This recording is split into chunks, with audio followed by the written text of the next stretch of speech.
사도행전 19번째 시간, 본문은 사도행전 15장 1절부터 35절까지 저희들 보겠습니다. 그러나 제가 본문 읽는 내용은 1절과 2절만 보겠습니다.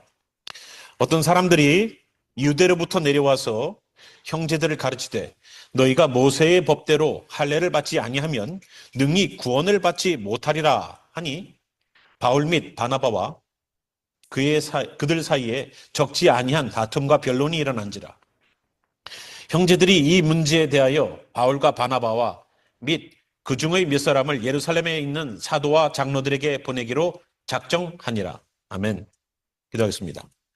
주님, 오늘 제1차 선교 여행을 마치고 돌아온 안디옥 교회에 있는 그 문제들이 혹시 우리가 들고 있는 그러한 궁금증이나 우리가 들고 있는 문제가 아닌지 다시 한번 돌아보게 하시고 이 안디옥 교회의 일들을 통하여 배우게 하여 주시옵소서. 배움의 시간이 깨달음의 시간, 깨달음의 시간이 삶을 변화시키는 시간 되길 소망하며 살아계신 예수와 이름으로 기도합니다. 아멘. 지난 시간에 우리는 바울과 바나바가 부부로를 통해서 전도 여행이 시작되어서 소아시아 지역, 갈라디아 지역으로 복음을 전도하고 다시 왔던 곳으로 돌아와서 내가 죽을 뻔한 그 지역을 다시 돌아가서 복음을 증거하고 다시 돌아오는 모습을 봤습니다.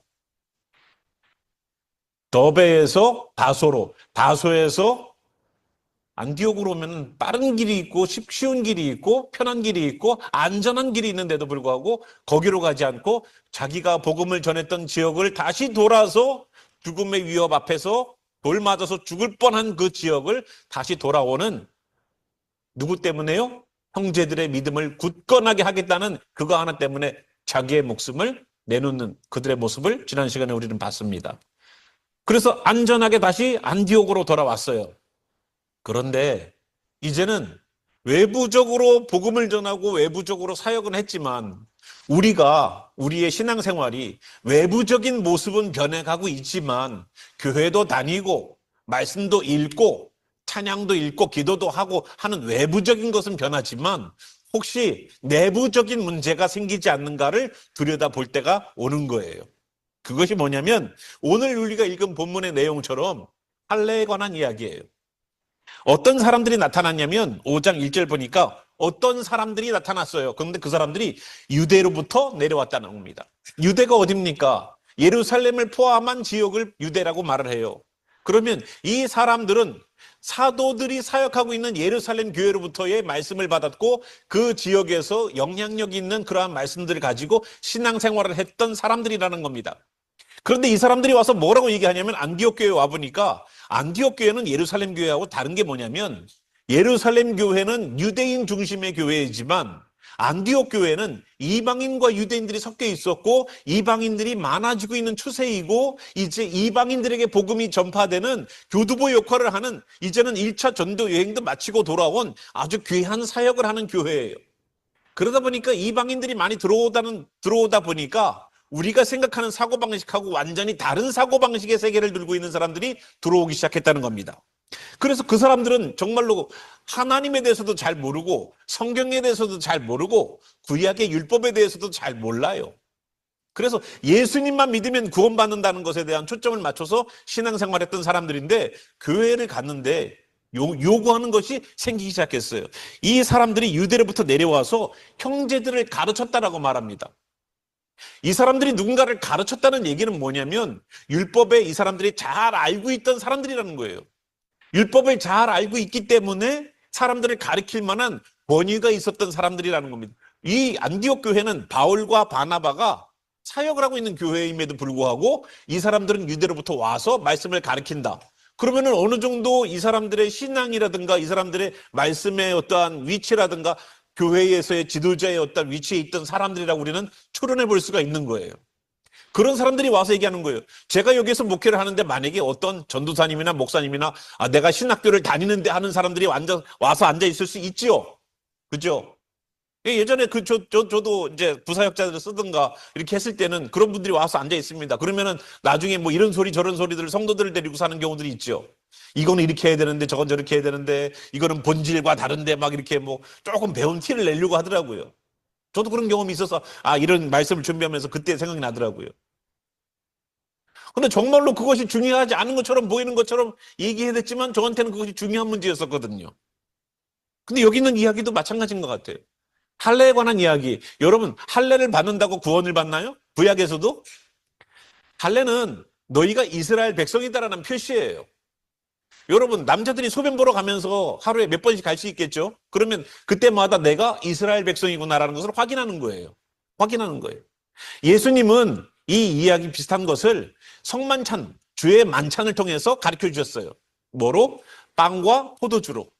이스라엘 사람들은 매일마다 빵과 포도주를 주식으로 먹기 때문에 그들이 식사를 할 때마다 누구를 생각하게 했어요? 예수님을 생각하게 만들었어요. 이것은 빵 하나를 잘라주면서 이것은 내 살이야. 너희들을 위하여서 내가 찢기는 내 손과 발이지.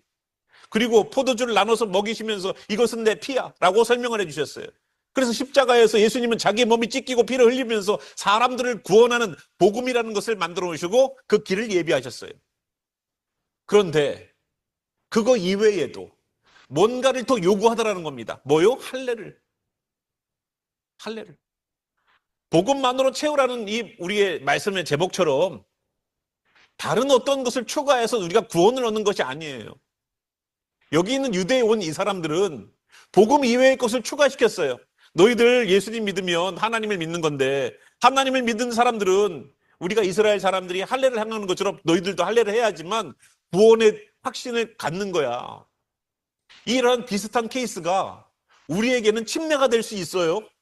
아니 당신 침례 안 받았는데 구원 받았습니까? 침례랑 구원이랑 뭔 상관인데요? 내 구원과 침례는 상관이 없어요. 그러나 내가 구원받았다는 것에 대한 표시로 침례를 받는 거지. 여러분 결혼식이 여러분이 결혼했다는 걸 증명한 걸까요? 내가 결혼식을 안 하면 이 사람하고 나하고 결혼 안 한 건가요? 부부가 아닌가요? 그건 또 다르죠. 그죠? 결혼식은 못 할 수 있어요. 형편이 어려워서. 그래서 서로 반지만 해가지고 서로 그냥 뭐 하나 해갈 수 있어. 가서 혼인신고만 하고 살 수도 있어요. 결혼식을 안 했다고 해서 이 사람이 부부가 아니다라고 말할 수 없는 것처럼 침례를 안 받았다고 해서 이 사람이 구원을 못 받았다고 말할 수 없는 거고 할례를 안 받았다고 해서 이 사람이 예수님의 보혈로 구원 못 받았다는 것이 아니란 말이에요. 그런데 사람들은 요구하더라는 거예요. 왜? 자기들은 이방인 이 사람들을 교회 내로 유대인 안으로 이스라엘 백성이라는 사람들 안으로 들어오게 하기 위해서는 뭔가 절차가 필요하다고 생각을 하는 겁니다. 그 절차가 바로 할례다는 것을 제시하는 거예요. 할례가 아니면 아마 다른 걸 요구했을지도 몰라요. 근데 우리도 신앙생활 하다 보면 내가 이렇게 해서 구원받을 수 있을까? 뭔가 다른 거 뭔가를 해야 되는 건 아닌가? 내가 예수님을 믿는데 내가 뭔가 주님을 위해서 뭔가를 해야 되는 것 아닌가? 내가 뭐 헌금을 해야 되는 건 아닌가? 내가 뭐를 더 해야 되는 건 아닌가? 라고 스스로에게 뭔가를 해야 되는 것을 통해서 내가 구원을 이루려고 하는 분들이 있을지도 몰라요. 착각이에요. 구원받은 자가 할 수는 있어요. 구원받은 자가 내가 주님께 기도를 더 해야 되는 것 같은 그러한 영적 부담감을 느껴서 기도를 해야 되겠다. 그러한 어떤 영적인 어떠한 생각들을 가지고 더 전진해 나갈 수는 있어요. 그러나 그것이 구원의 조건은 되지 않아요. 그 어떤 것도. 오직 예수님의 보혈, 그 복음의 소식만이 우리를 구원시키는 유일한 방법입니다.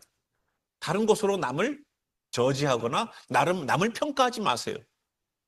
여기 있는 이 사람들은 자기네들은 할례 받았거든요. 원래가. 예수님 믿기 전부터 할례를 받았던 사람들이에요. 이거를 들고서 계속 이방인들에게 얘기를 하는 거예요. 그런데 그것 때문에 바울과 바나바와 함께 안디옥 교회에는 문제가 일어나는 겁니다. 그러니까 사람들이 다투고 변론하다는 거예요. 교회가 평온하지 않아요. 외부적인 문제가 있는 것이 아니라 이제는 내부적인 문제가 생겨서 그것도 어떤 문제? 신학적인 문제가 생긴 거예요. 신학이 바르게 서야지만 신앙이 바르게 걸어갑니다. 바른 신앙은 바른 신학에서부터 와요. 그래서 말씀에 대해서 바르게 아는 그것이 굉장히 중요한데 지금 이 신학적인 부분들이 문제가 되는 겁니다. 그러니까 이 부분이 문제가 되니까 그러면 예수님의 보혈로 구원받은 우리가 할례를 받아야 돼? 라는 그런 얘기들이 이방인들에게서 얘기가 됐겠죠. 그래서 그 얘기들을 계속 거론하면서 그러면 뭐 방법을 찾았어요. 그것은 예루살렘 그 중의 몇 사람을 예루살렘에 있는 사도와 장로들에게 보내기로 작정했다는 겁니다. 그러면 예수님의 직접적인 제자들인 사도들에게 가서 물어봅시다. 예루살렘으로 가서 물어봅시다. 라고 하는 거예요. 그래서 바울과 바나바를 포함한 그 사람들 중에서 몇 명을 데리고 같이 가는 거예요. 그들이 교회의 전송을 받고 베니게와 사마리아로 다니며 이방인들이 주께 돌아오는 일들을 말하여 형제들을 다 크게 기쁘게 하더라. 이방인들은 계속 교회 내로 들어오는 소식들이 계속 들리는 거예요.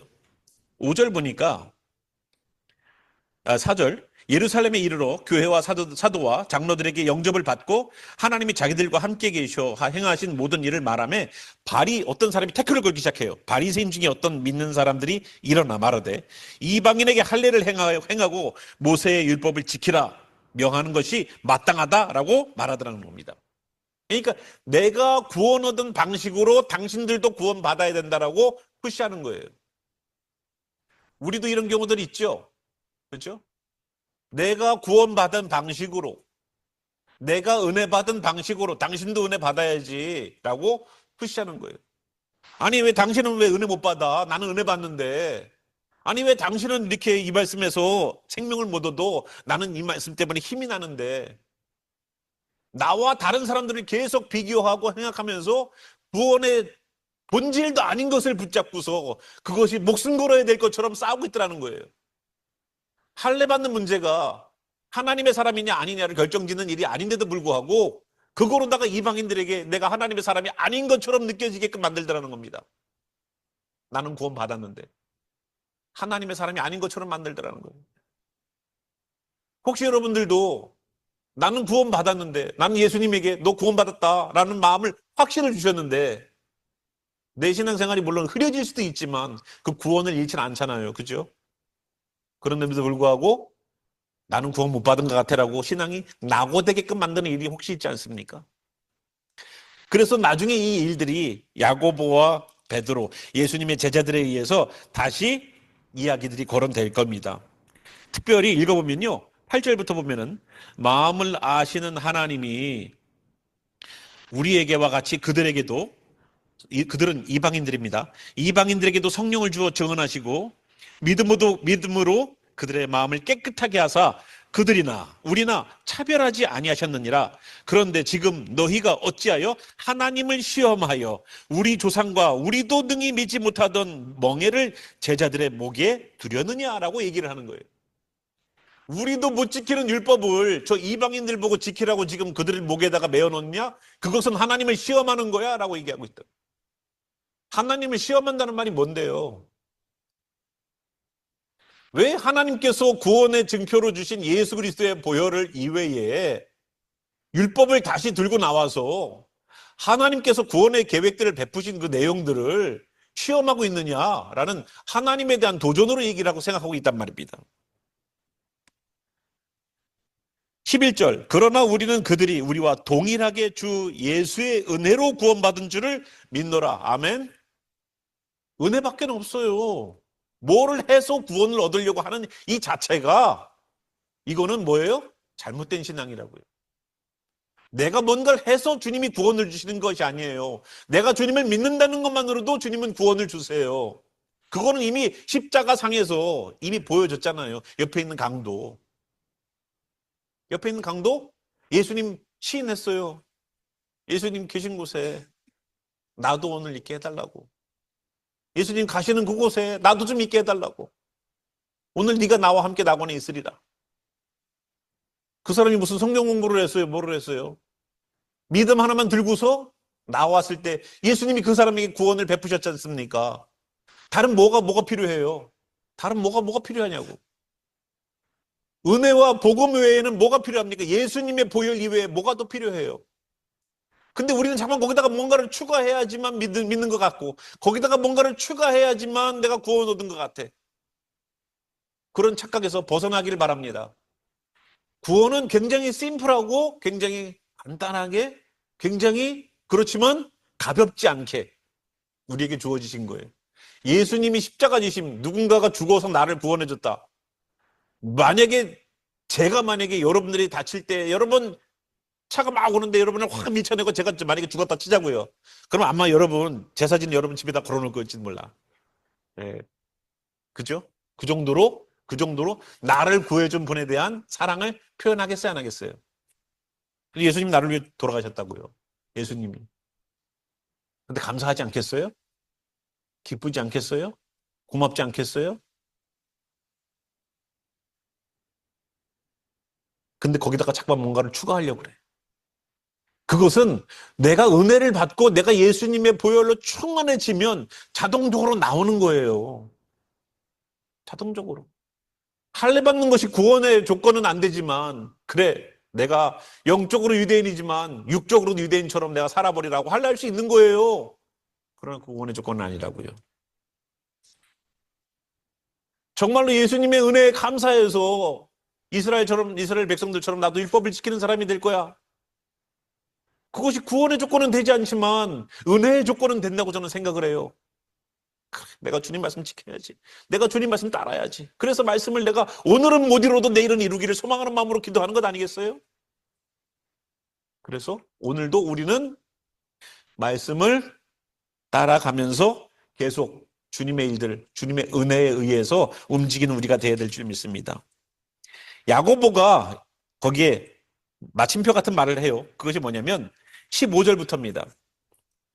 선지자들의 말씀이 이와 일치하도다. 기록된 바 이후에 내가 돌아와서 다윗의 무너진 장막을 다시 지으며 또 그 허물어진 것을 다시 지어 일으키리니 이는 그 남은 사람들과 내 이름으로 일컬음을 받는 모든 이방인들로 주를 찾게 하려 함이라 하셨으니. 그죠? 이후에 나중에 하나님께서 돌아오셔서 다윗의 무너진 장막을 다시 짓는데요. 예배가 다 무너졌거든요. 다윗의 장막이 무너졌거든요. 또 그 허물어진 것을 다시 지어 일으킬 거예요. 뭐가 허물어졌어요? 성전은 헤롯이, 이따가 우리가 보면 알지만 헤롯이 했던 정책 중에 뭐가 있다고요? 성전을 증축하는 일이 있었어요. 그거 왜 했는데요? 사람들의 민심을 얻기 위해서예요. 헤롯이라는 사람은 유대인이 아니에요. 미안하지만. 헤롯 왕은 유대인이 아니에요. 헤롯 왕은 에돔 사람이에요. 이 헤롯의 아버지가 에돔 사람이었기 때문에 그래요. 그래서 이 헤롯이 왕이 되었을 때에 사람들은 다 왜 이스라엘 사람이 아닌 사람을 왕으로 세웁니까? 마치 대통령을 뽑을 때는 항상 대통령의 자격 조건 가운데 하나가 뭐냐면 미국에서 태어난 사람이어야 돼요. 미국 시민권만 갖고 있다고 되는 문제가 아니라 미국에서 태어나야 돼요. 저희들도 시민권 있지만 대통령이 되는 데는 좀 부족할 수 있어요. 그래서 안 하는 거예요, 우리. 할 수 있지만 안 하는 거예요. 예. 그래서 이 다윗의 장막이 무너졌을 때에 무너진다는 것은 곧 그들의 예배가 무너졌을 때에 누구를 세우느냐? 하나님이 예수 그리스도를 세우셔서 다윗의 장막을 온전하게 만드세요. 헤롯 왕이 아무리 증축을 해갖고 건물을 크게 만들어놔도 하나님은 그걸 갖고서 하나님의 전이라고 생각하지 않아요. 다윗 장막이 무너졌다고 생각해요. 예배가 무너지면 교회가 무너진다고 생각한단 말이에요. 이해되시죠? 교회 건물이 있어요. 사람도 모여요. 근데 예배가 무너지면 하나님 어떻게 보신다? 교회가 무너진 거로 보신다고요. 그래서 여기 있는 것처럼 다윗의 장막이 무너졌다고 생각하시는 거예요. 교회 건물은 서 있어요. 성전은 서 있어요.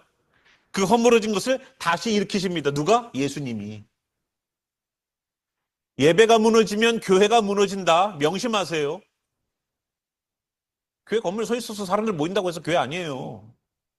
그 가운데 있는 예배가 살아있는 예배가 아니면 교회는 무너진 교회라고요. 그 교회라고 침범하지 않는다고요, 하나님은. 그래서 예수님을 보내서 다시 다윗의 장막을 세우시는 거예요. 그 남은 사람들, 이스라엘 백성들 가운데서도 정말로 하나님을 따르는 그 남은 사람들 몇 명하고 내 이름으로 일컬음을 받는 모든 이방인들, 우리 같은 사람들을 주를 찾게 하기 위해서 다윗의 장막을 온전하게 하신다는 겁니다. 그렇게 예수님을 통해서 구원의 길을 예비하시고 다시 이 유대인 가운데 남은 자들을 예수님 믿게 하시고 이방인이 돌아와서 주님을 찾게끔 만드는 그 일들을 하신 예수님의 역사가 있는 것을 이미 구약의 선지자들을 통해서 말씀하셨는데 지금 와가지고 그런 일들을 잠깐 벌이느냐라는 겁니다. 안 된다는 얘기를 하는 거죠.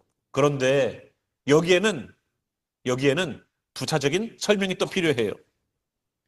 자, 19절 보겠습니다. 내 의견에는 이방인 중에서 하나님께로 돌아오는 자들을 괴롭게 하지 말고, 그러나 경계해야 될 게 있어요. 그것이 뭐냐면 20절, 다만 우상의 더러운 것과 음행과 목매어 죽인 것과 피를 멀리하라고 편지하는 것이 옳으니, 이는 예로부터 각 성에서 모세를 전하는 자가 있어 안식일마다 회당에서 그 글을 읽음이라 하더라.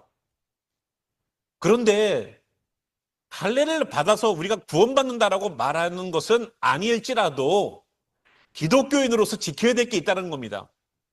그것이 뭐냐면 여기 있는 것처럼 우상의 더러운 것, 음행, 목매어 죽인 것, 그리고 피를 멀리 하라는 거예요. 이해되시죠? 우상 숭배와 관련되어 있는 제사를 드린다는 것이나 이런 것은 절대적으로 금지하라는 얘기예요. 우리가 다 가합니다. 다 가능해요. 기독교인으로서 이거 하나 저거 하나 다 가하죠. 그러나 그것이 믿음에 내 신앙에 걸림돌이 된다면 멈추세요. 이거는 사람마다 다 다를 수 있어요. 사람마다 다 다를 수 있어요. 교회에 오는 것이 저한테는 걸림이 되지 않아요. 그러나 어느 누군가에는 오늘도 교회 갈까 말까를 망설이는 걸림이 될 수 있어요. 헌금 드리는 거 저는 걸림이 안 돼요. 목사니까. 그러나 누군가에게는 그것이 드릴까 말까를 고민할 수도 있어요. 그리고 또 여러 가지 수많은 것들이 있어요. 수많은 것들. 수많은 것들. 그렇지만 본질적으로 내가 신앙에서 완전히 무너지게 하는 우상숭배는 하지 말라는 겁니다. 그것은 구원을 이룰 수 있어요. 그러니까 하지 말라는 거예요. 우상숭배의 범주 안에는 뭐가 있을까요? 우상숭배의 범주 안에는 여러분도 우상숭배 안 하잖아요. 그죠? 집에 뭐 부처상을 갖다 놨어요? 아니잖아요. 여러분에게 신앙을 줘야 할 만한 우상이 있어요? 옛날에 르비딤이라는 신은 아세요? 르비딤이라는 신상? 요만해요. 손 안에 쏙 들어와요. 요래서 이걸 훔쳐갖고 갔단 말이에요. 누가 훔쳐갔을까요? 네? 이삭의, 아니, 누구예요? 야곱의 아내. 훔쳐갔죠, 요거. 그래서 아버지 몰래 훔쳐갔죠. 라반 집에서. 라반이 찾으러 오죠, 그거. 자기 수호신이니까. 없다라고 하죠. 그런 것처럼, 그런 것처럼 신에 대해서 그렇게 우상숭배하는 것은 안 된다는 거예요. 그래서 우상숭배하는 것이 아니고 내가 하나님을 떠나는 일이 아니면 경고를 주면서도 할례는 구원의 조건이 되지 않는다라는 얘기를 해주는 겁니다. 그래서 그 이방인들에게 편지를 보내고 있으면서 다시 그 소식을 가지고 이제 다시 안디옥으로 돌아와요. 그 얘기가 29절부터 나옵니다. 우상의 제물과 피와 목매어 죽인 것과 음행을 멀리 할지니라. 이에 스스로 삼가하면 잘 되리라. 평안함을 원하노라 하였더라. 30절 보니까 그들이 작별하고 안디옥에 내려가 무리를 모은 후에 편지를 전했어요. 그 내용들을 읽고 그 위로한 말을 기뻐하더라. 여기 있는 이 내용이 이방인들이 있는 안디옥 교회 성도들에게는 위로의 말이더라는 거예요. 위로의 말. 할례가 너희들의 구원의 조건이 되지 않는다고 사도들도 같이 얘기했어. 너무 기뻐하는 거예요. 그것이 그들에게 위로가 됐어요. 왜냐? 나는 아직 구원 못 받았다고 생각을 했으니까. 할례는 받으면 되는 거예요. 받으라면. 아니에요? 그런데 뭐가 문제냐? 내가 구원 못 받았다고 생각하는 그것이 이 사람들로 하여금 좌절감을 느끼겠단 말이에요. 좌절감을. 나는 교회 열심히 다니는데 내가 뭔가 하나 부족한 것 때문에 내가 그것 때문에 나는 구원 못 받았어라고 좌절하고 있더라는 겁니다.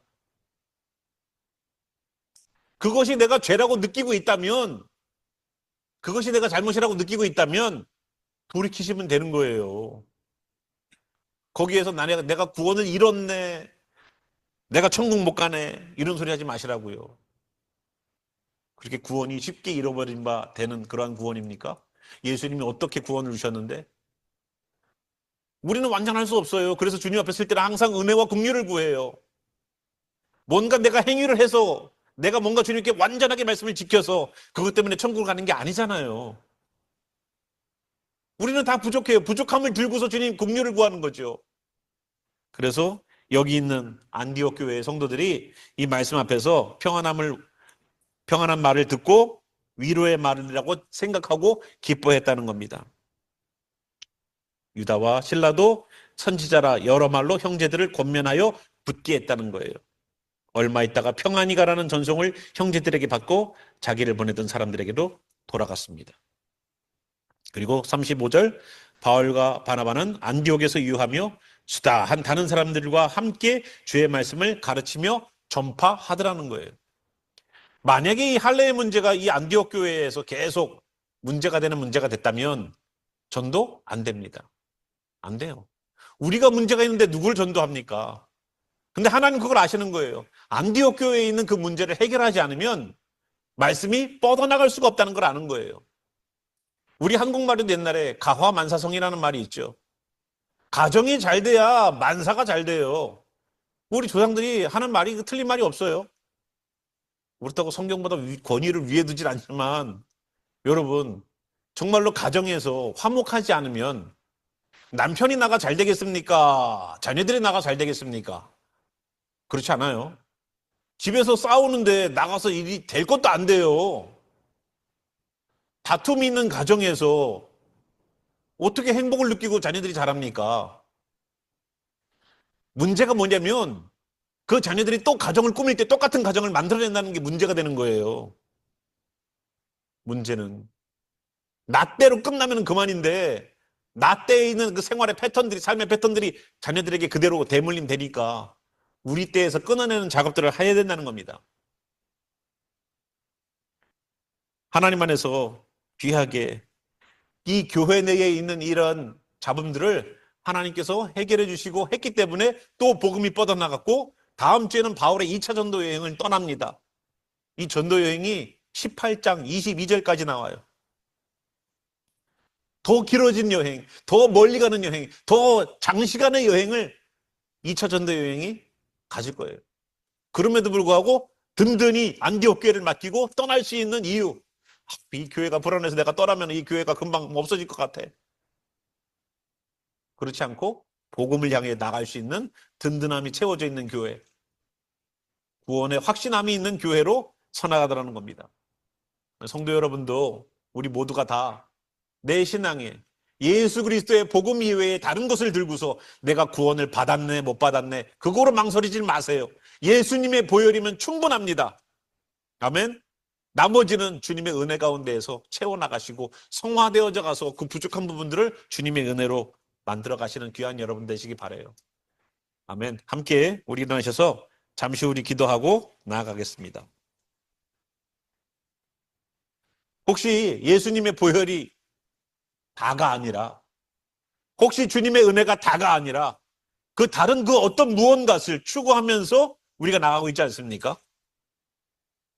우리의 삶에서도 주님의 은혜면 만족할 텐데 주님의 보혈이면 나는 구원 받았을 텐데 내가 이걸 하지 않았기 때문에 나는 구원 이러는지도 몰라. 나는 이걸 안 했기 때문에 나는 구원을 못 받았는지 몰라 라고 말하는 유대에서 온 어떤 사람들처럼 생각하고 있지 않습니까? 우리는 다 부족해요.